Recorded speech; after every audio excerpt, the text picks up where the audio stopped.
Hello everyone, it's Ron from Frontline Animal Removal. Today I'm at a house that is a repeat customer. We don't normally have repeat customers because we try to solve the problem once and for all the first time around.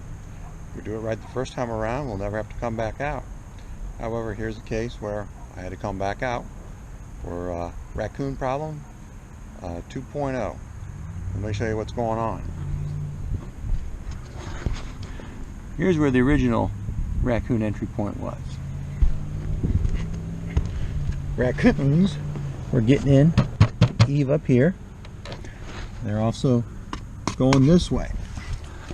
We boxed it in and plywood reinforced all this. They're not getting in there. This problem is fixed permanently. But after a couple of years, a roofing problem developed. Well, this doesn't really have anything to do with what I fixed over there. This has to do with the fact that all the water is running down here, and it doesn't look like it was flashed properly.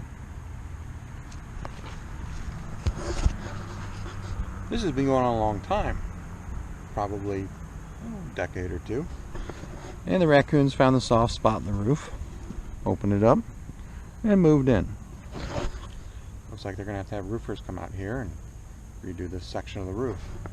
More than likely, the roof problem starts probably up there, and this just happens to be a spot where the raccoon was able to get in. But the area that I fixed is holding up great. We'll get them trapped, and we'll try to find a roofer for them and see if they can get this fixed second time around. Thank you.